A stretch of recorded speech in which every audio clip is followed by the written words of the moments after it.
আসসালামু আলাইকুম। ভোকাবুলারি একদম মনে থাকে না, শেখার কোনো কৌশল আছে কিনা, কিভাবে শিখব, কোন পদ্ধতি অবলম্বন করলে ভোকাবুলারি সহজেই মনে থাকবে, এই ধরনের প্রশ্নগুলো কিন্তু হরহামেশা একজন স্টুডেন্টের মাথায় চলতে থাকে। আমরা সবসময় এই ধরনের প্রশ্ন নিয়ে বিভোর থাকি। কিভাবে আমি আমার প্রস্তুতি আরো সুন্দরভাবে গুছিয়ে রাখতে পারবো? জাস্ট গোছানো বইটা খুলে আমি পড়বো আর আমার মাথায় সবকিছু সেভ হয়ে যাবে। এ ধরনের চিন্তা নিয়ে আমরা সবসময় ঘুমাই এবং জাগি। মানে যারা বিসিএস প্লাস পড়াশোনা নিয়ে খুব সিরিয়াস। বাট যারা এখন সিরিয়াস না কিন্তু পরে সিরিয়াস হবেন, তারাও কিন্তু চাইলে আমার ভিডিওটি দেখতে পারেন।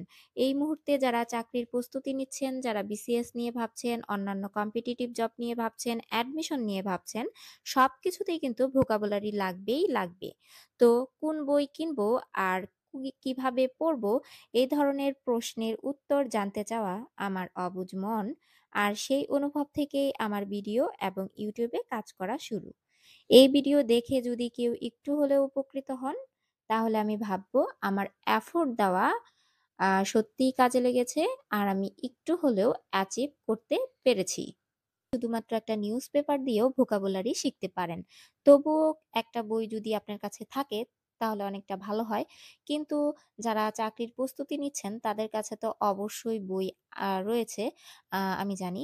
কারণ তারা অনেক অ্যাক্টিভ। আর তাছাড়া হচ্ছে চাকরির যারা প্রিপারেশন নাও নিয়ে থাকে তাদের কাছেও কিন্তু ১ টা ২ টা বই থাকে। যেমন ইংলিশ যদি একটা বই থাকে আপনার কাছে তাহলে কিন্তু আপনি সেই বইটাই আ ভোকাবুলারির জন্যও সেখানে কিন্তু ভোকাবুলারিও দেওয়া থাকে। তো সেই বইটাও কিন্তু কাজে লাগিয়ে আপনি ভোকাবুলারি শিখতে পারেন। তবে আমার কাছে কিছু বই রয়েছে।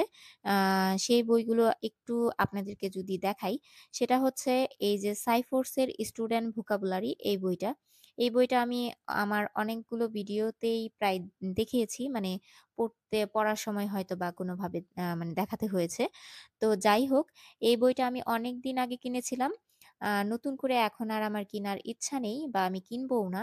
আ কারণ হচ্ছে এখন যে রিসেন্ট যেই এক্সাম গুলা হয়েছে, সেখান থেকে যে ভোকাবুলারি মানে এক্সামে এসেছে, সেগুলো কিন্তু আমি Google থেকেও নামিয়ে নিতে পারবো। অথবা আমার যে আরো কিছু বই আছে, সেখানেও কিন্তু আমি পেয়ে যাবো। যার কারণে আমি আর নতুন করে মানে ভোকাবুলারির জন্য স্টুডেন্ট ভোকাবুলারি কোনো বই কিনছি না। কিন্তু এছাড়াও কিন্তু আমার কাছে আরো বই রয়েছে, যে বইগুলোও আমি একটু আপনাদেরকে দেখাতে চাই।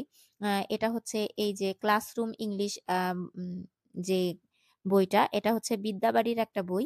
আ এই বইটা অনেক সুন্দর গুছানো পড়াশোনা একদম কালারফুল ভাবে দেওয়া। আপনাকে দাগিয়ে, দাগিয়ে পড়তেও হবে না। মানে অনেক সুন্দর কালারফুল ভাবে দেওয়া। এগুলো হচ্ছে ওয়ান ওয়ার্ড সাবস্টিটিউশন এর যে ইগুলো, পড়াগুলো, এই পড়াগুলো এখানে অনেক সুন্দরভাবে দেওয়া।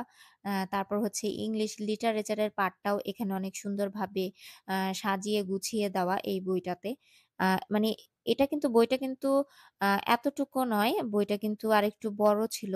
আসলে বইটাকে আমি কেটে আ বইটার এই অবস্থা করে ফেলেছি। মানে বাকি গ্রামার পার্টটা আমি আলাদা করেছি। আবার আ মানে এই পার্টটা ভোকাবুলারির পার্টটা, মেমোরাইজিং এর পার্টটা আমি আলাদা করে রেখেছি। আমার পড়ার সুবিধার্থে। তো এখানে আপনি যদি চান আপনার এটা হচ্ছে মানে ইংলিশ লিটারেচার প্লাস হচ্ছে মেমোরাইজিং এর পার্টে মানে যেই বিষয়গুলো থাকে vocabulary, synonym, antonym, one word substitution বিভিন্ন কিছু এই পার্টে রয়েছে। তো এটাও যদি আপনি পড়েন একটা নোটবুকের মতো একটা লেকচার শিটের মতো কিন্তু আপনি পড়তে পারবেন। এই দেখেন বইয়ের অবস্থা আমি একদম ছোট করে ফেলেছি। মানে যেন হাতে নিয়ে পড়তে আমার সুবিধা হয় আর মাথার উপরে অনেকটা বোঝা অনুভব না হয়। এর জন্যই মূলত আমি বইগুলো কেটে, কেটে ছোট করে ফেলি। আর এটা আসলে আ ভালো দিক না খারাপ দিক জানি না। কিন্তু আমি এটা অনেক বেশি করি। আর আমার ভিডিওতে বেশিরভাগ আমার মেয়ে চলে আসে। তো এটা আপনারা একটু আ ইগনোর করবেন। আসলে ও ছোট মানুষ। ওকে অনেক সময় তো সরিয়ে দেই, তারপরেও ও চলে আসে। আ আর এটা হচ্ছে মাস্টার। এই বই সম্পর্কে ধারণা নেই এমন কোনো পারসন মানে খুঁজে পাওয়া যাবে না। মাস্টার বই সম্পর্কে সবারই ধারণা রয়েছে। আর এই বইটা সবার ঘরেই রয়েছে যারা অন্তত এই মুহূর্তে চাকরির জন্য প্রস্তুতি নিচ্ছেন। তাদের সবার কাছেই মাস্টার বইটা রয়েছে। তো মাস্টার বইয়ে এত পরিমাণ মানে পড়া, আমি বলব ১ম অবস্থায় কেউ এই মাস্টার বইটাতে হাত দিবেন না। কারণ ১ম অবস্থায় যদি আপনারা এই বইটাতে হাত দেন, তাহলে দেখা যাবে কি আ মানে পড়তে একটা সময় আর পড়তে ইচ্ছে করবে না। মানে আপনি পড়েই যাবেন কিন্তু আপনার পড়া শেষ হবে না। আর যখন একটা পড়া শেষ না হয় তখন কিন্তু ওই পড়াটা আর পড়তে ইচ্ছে করে না। তখন ইচ্ছে হয় যে, "থাক এটা আর পড়ব না। আমি অন্য আরেকটা বই নিয়ে বসি।" মানে এরকম ভাবতে যেয়ে দেখা যায় যে আর ওই সাবজেক্টটা পড়াই হয় না। তো এই হচ্ছে অবস্থা। দেখেন এই বইটাতে কি পরিমাণ পড়া, মানে বইটা যে সত্যিই মাস্টার এটা কিন্তু এই বইটা প্রমাণ করে দিয়েছে এই বইয়ের পড়া দিয়ে। মানে এত পরিমাণ পড়া আপনারা মানে এই বইটা ১ম অবস্থাতে তো রাখবেনই না। কিন্তু এটা কিন্তু আপনারা প্র্যাকটিসের জন্য রাখতে পারেন। এটা কিন্তু প্র্যাকটিসের জন্য উম বেস্ট একটা বই হবে। আমি বলব বেস্ট একটা বই হবে। আপনারা যদি চান যে ওই টপিকটা পড়ে এসে মানে ওই টপিক সম্পর্কে আপনার বেসিকটা ভালো তারপর এসে আপনি মাস্টার বইটা ধরবেন, প্র্যাকটিস করা শুরু করবেন। বিশ্বাস করেন আপনার ওই সাবজেক্টটা, ওই টপিকটা আপনার কাছে এতটা সহজ মনে হবে, পানির মতো মনে হবে। আমার কাছে তো তাই মনে হয়। আমি ১ম অবস্থাতে কোনোভাবেই মাস্টার ধরি না। আগে যেই বইগুলো একটু নরমাল আমার যেই নোটগুলো থাকে আমার নিজের হাতে করা অথবা আমার ইয়েতে করা সেগুলো আগে আমি একটু পড়ে নেই। তারপর মাস্টার থেকে প্র্যাকটিস করি। আর এটা হচ্ছে ব্যারন্সের হাই ফ্রিকোয়েন্সি ৩৩৩ টা ওয়াট এর একটা শিট। এই শিটটা আমি Google থেকে নামিয়ে ডাউনলোড করে সেটা প্রিন্ট করে নিয়ে এসেছি। আপনারা যদি কোনো বইই কিনতে না চান, তাহলে এই শিটটাও যদি পড়েন, তারপরেও কিন্তু আপনাদের অনেক কিছু কমন থাকবে। মানে বিসিএস এর যদিও বা হয়তো অল্প কমন আসতে পারে। কিন্তু অন্যান্য যে চাকরির পরীক্ষাগুলো আছে সেখান থেকে মাস্ট কমন পড়বেই। তো আপনারা কিন্তু চাইলে এই শীটটাও পড়তে পারেন। তো আমি বলব এই শীটটা দেখতে পারেন। আ তেমন কিছু করতে হবে না। জাস্ট Google এ যেয়ে এই ব্যারন্স লিখে যদি ব্যারন্সের হাই ফ্রিকোয়েন্সি ওয়াট লিখে যদি আপনি সার্চ করেন তাহলে কিন্তু চলে আসবে। তারপর আপনারা এই যে এই বইটাও দেখতে পারেন। আর মাস্টারটা সবার পড়ে। এটা কিন্তু ১ম এই মানে কোনোভাবেই ১ম এ এটা নিবেন না। আ তারপর আমি যে কথাটা বলতে চাই, তো এই তো গেল বইয়ের কাজ, এই তো গেল বই আমার কাছে যা ছিল সেটা আমি দেখালাম। তো আপনাদের কাছে যা আছে সেটা নিয়েই কাজে লেগে পড়েন। আর যদি আপনাদের কাছে বই না থাকে, বই কেনার দরকার নেই।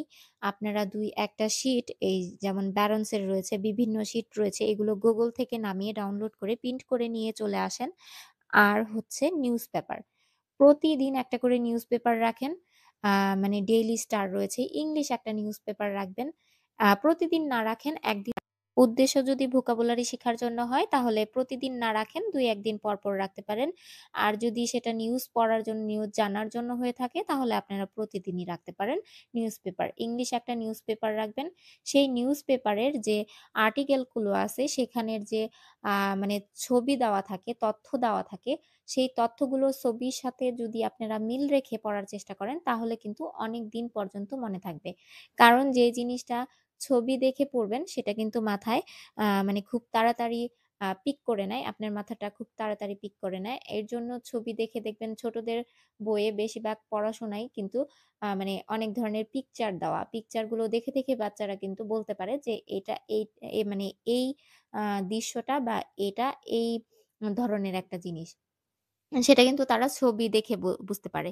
তো আপনারাও যদি এরকম পিকচার রিলেটেড কোনো কিছু পড়েন বা একটা গল্প পড়েন বা একটা মুভি দেখেন, সেই জিনিসটা মানে যতটা মনে থাকে, শুধু পড়লে কিন্তু সেই জিনিসটা ততটা মনে থাকে না। পড়াটাও যদি আপনারা গল্প আকারে পড়েন, সেটাও কিন্তু অনেকদিন পর্যন্ত মনে থাকে। তো মানে নিউজ পেপারে যে আপনার ইগুলো আর্টিকেলের যে পিকচার গুলো দেওয়া থাকবে, সেগুলো দেখে যদি মানে কানেক্ট করে আপনারা পড়তে পারেন তাহলে আমি বলব সেটা অনেকদিন পর্যন্ত মনে থাকবে। আর অনেক নতুন ধরনের ওয়ার্ড কিন্তু আপনারা শিখতে পারবেন। কারণ নিউজপেপারে কিন্তু ডেইলি ইউজ এর যে আমরা ওয়ার্ড গুলো ব্যবহার করি, মানে উম যেগুলো একদম কমন ওয়ার্ড সবাই বোঝে, সবাই জানে, সেই ওয়ার্ড গুলোর থেকেও কিন্তু ব্যতিক্রম ওয়ার্ড নিউজপেপারে ইউজ করা হয়। যার কারণে আপনারা কিন্তু মানে অনেক নতুন ওয়ার্ড, নতুন ভোকাবুলারি শিখতে পারবেন নিউজপেপার থেকে। আর আমি যেই কাজটা করি সেটা হচ্ছে নিউজপেপার তো আছেই। সেটাকে মানে ওয়ার্ডকে আমি গল্প আকারে মানে পিকচারের সাথে রিলেট করে মানে রিলেটেড এরকম কিছু ভেবে চিন্তে পড়ার চেষ্টা করি। আর হচ্ছে আপনার আমি যেই ওয়ার্ডগুলো পড়বো মানে সেই ওয়ার্ডগুলো দেখে, একদম দেখে ১ম এ পড়ি না। সেই ওয়ার্ডগুলো জাস্ট আমি দেখে খাতায় লিখে ফেলি। তারপর ওয়ার্ডগুলো আমি ১০-১৫ মিনিট পড়ার চেষ্টা করি। যখন দেখি মোটামুটি একটু আয়ত্তে চলে এসেছে, তখন ওই ওয়ার্ডগুলো আমি আবার খাতায় পুনরায় লিখি না দেখে। তারপরে দেখা যায় যে স্পেলিং গুলো আমি দেখেছিলাম সেগুলো কয়টা ভুল হয়েছে আর কয়টা ঠিক হয়েছে। যেগুলো ভুল হয়েছে সেগুলো আমি আবার খাতায় লিখি। তো এইভাবে ২-৩ বার লেখার ফলে আমার কিন্তু অনেকটা মানে আয়ত্তে চলে আসে। আমি মুখস্থ করে ফেলতে পারি খুব তাড়াতাড়ি আর মনেও থাকে। আর আমি অনেকগুলো ওয়ার্ড একসাথে পড়ার চেষ্টা করি। আসলে ১০-৫ টা ওয়ার্ড মানে শিখতে গেলে আজকে ১০ টা শিখব, কালকে ১০ টা শিখব আসলে আমি ওইভাবে শিখি না। আমি অনেকগুলো একবারে বসে একবারে শেখার চেষ্টা করি। তো এইভাবেই আসলে আমি আমার পড়ার প্রসেসটা আপনাদের সাথে শেয়ার করলাম। আপনারাও চাইলে আমার প্রসেসটা গ্রহণ করতে পারেন। আর যদি না হয় নাই বা করলেন। কিন্তু আমি জানি অবশ্যই আপনারা আমাকে সাদরে গ্রহণ করবেন। আর কি বলবো আজকের মতো এই পর্যন্তই। সবাই ভালো থাকবেন, সুস্থ থাকবেন, পড়তে থাকবেন অবশ্যই। আজকের মতো বিদায় নিচ্ছি। আল্লাহ হাফেজ।